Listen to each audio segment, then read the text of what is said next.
Hey everyone, in this video I'm going to do a book review on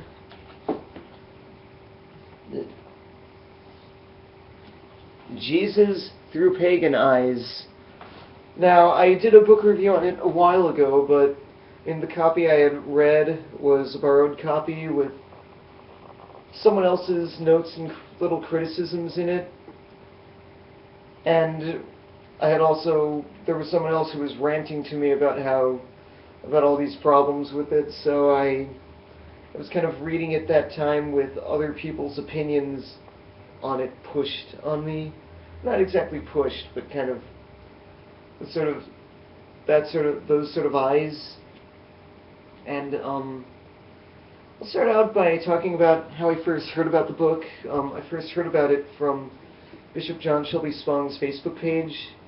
And I mean, his endorsement is right here on the very top. Compelling and provocative, a major contribution to freeing Jesus for the interreligious and the non-religious world that is emerging.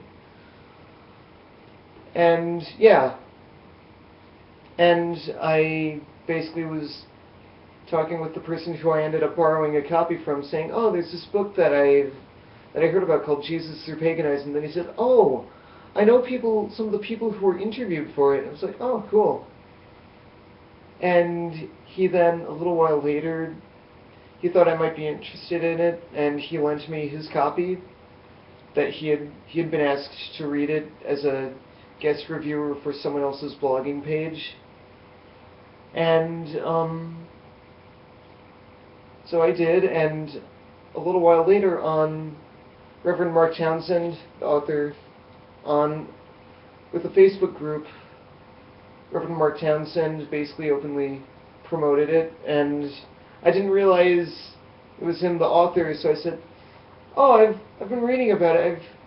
I've heard criticisms about the author's scholarship. And then he said, well, I'm not a scholar, and I also commented that a lot of people have said good things about the essays and interviews. And what he said was, well, I'm not a scholar, but I'm really glad that all these essays and interviews are in there. And there was someone else who said, you know, people always criticize the scholarship when it goes against the traditional views. And then I said, the criticism of the scholarship is from a pagan. It's like, oops. And I mean, things like, this is someone who studies, basically he reads about all sorts of different religions regularly, and the person who criticized it also is an expert on linguistics, especially Hebrew. So, yeah. But, yeah, overall, I'm having read it with my own, without other people's opinions kind of pushed on me. I think Reverend Mark Townsend did a good job. I mean, when talking about, like, historical research and biblical scholarship, I mean, he's no Bart Ehrman. I mean, it's definitely not the most researched book I've read talking about the historical Jesus. And I would say Zealot by Reza Aslan is possibly, as of the making of this video, the book that gets that award. But overall, with what this book is, it's not meant to be biblical scholarship. It's not meant to be about the historical Jesus. It's about bridging neo-pagan perspectives with a progressive vision of Christ. Kind of, I think, building a bridge between pagans and progressive Christians. And overall, it's meant to really help pagans who have a longing and a need for Jesus reincorporate Jesus into their pagan faith. I think something else that this book does is and I think it really has reminded me of aspects of Christianity that I sometimes forget about. Because there are so many aspects of different religions that people of these religions might forget. and I think he did a great job. Something that I want to comment on in his portion is Mark Townsend's portion is his comments on looking at the tarot deck and the tarot 12 card, the Hanged Man, and he thought of that as Jesus. When I originally read it, there was a note that said, it's Judas, not Jesus, and I was thinking, it's Peter. I mean, Jesus suffering, the suffering servant. Judas hung himself. Peter crucified upside down. But overall, I guess we're all right. But all three of us. But I think, yeah, this time I was thinking, wow, that says a lot of great things. And in the collection of essays from other pagan authors, there was one about Jesus' life and the tarot deck, and kind of looking at the different aspects of Jesus' story with tarot. I mean, I've seen a lot of sort of Christian interpretations of tarot before, and there are Christian tarot decks. But, yeah, I thought that was a good chapter. It's nice to have that in here. And the one about the fertile Christ, talking about sort of Jesus being naked. I mean, sort of the three most important parts, or the three most commonly talked about parts of Jesus' life: his birth, his baptism, and his crucifixion. All three of those he was naked. There are a few works of art where he's depicted naked, or as pagans would put it, sky-clad. I thought that was a great chapter. And then when we get to the interviews, it's like, wow, great mix of different opinions. I mean, I think 13 different pagans being asked the same questions and giving very different answers. Yeah. When I first read it originally, it's like Selena Fox, quite a few people that I know also know. Basically, at that time I was thinking, you know, she is saying everything that I want to hear, but I mean, it's like, part of it was, I think at the time, it was like, she mentioned the parable of the Good Samaritan.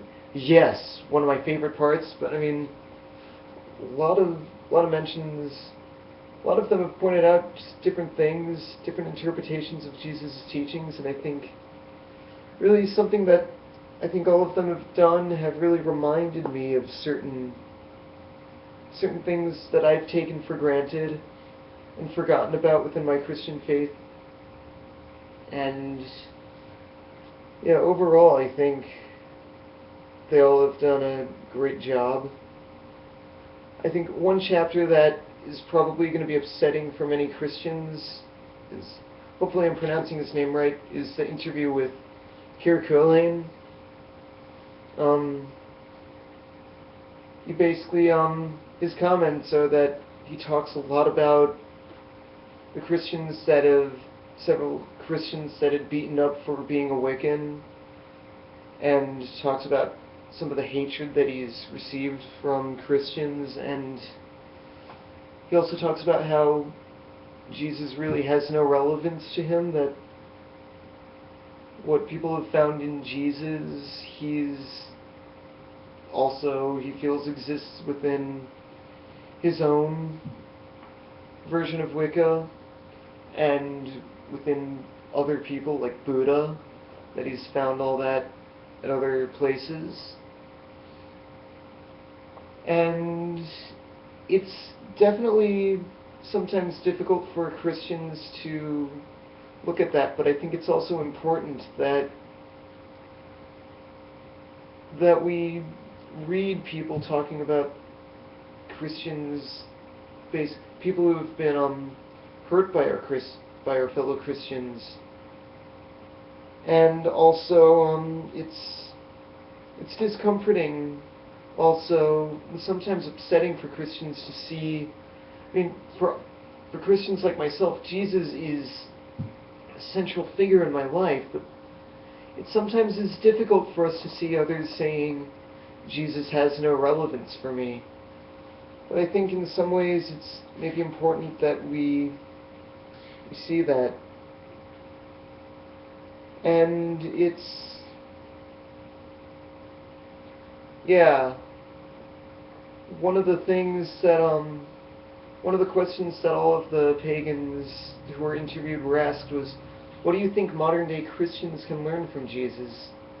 And overall, many of them basically talked about his teachings of love and compassion. Love your neighbor as you would love yourself. I think most of them, when asked what Christians can learn from paganism, some of them talked about the emphasis on nature and the earth, but a lot of them also commented on religious tolerance. I mean, some of them also said that that was something that Christians could also learn from Jesus. But yeah, the interviews, I think, great interviews. But I'm going to read a quote in here from Kurt Cobain that, hopefully I'm pronouncing it right, that I think I was discomforted by much of his interview, but I think in part of it, he made a really good point. Religion isn't a one-size-fits-all proposition. Put a dozen people in a field, have them witness the same epiphany, and one will see Jesus, one will see Mary, one will see Urzuli, one will see Gaia, one will see a UFO. At least one will be looking around bewildered, saying, "What are you all looking at?" We all are looking at the same thing, but because we come from different educational, social, and cultural backgrounds, we see things differently. Let's celebrate our differences and get along. I think that is something important. I think overall, Christians, pagans, Muslims, Jews, Buddhists, Hindus, all people alike I think we should really look at what we have in common. I think overall we have much in common. I definitely think this is a great book. I recommend it to both pagans and progressive Christians, and people who just might have an interest in reading about such things like Jesus. And I definitely think it's a great book. And something else I want to comment on about Mark Townsend. This is kind of off topic from the book. There was an interview with YouTube blogger Joanna DeVoe. She interviewed him, and she was commenting that there really aren't many preachers, Christian ministers, that she sees that she feels are like him. And I was about to post a comment pointing her towards Peter Owen Jones. Then he actually made a comment in the interview about Reverend Peter Owen Jones. I think another preacher who she was talking about as sort of very youthful and sort of hard rocker is Nadia Bolz-Weber, former Wiccan. Basically, she herself commented that she's not ashamed of that past, of her past as being Wiccan. I think, yeah, overall, I definitely think this is a great book. I mean, not perfect. I mean, I'll also comment that I came across quite a few typos, but overall, definitely a great book. Fantastic. Highly recommended for people who are interested in this. Yeah. And, yeah. Thank you for watching. Shalom.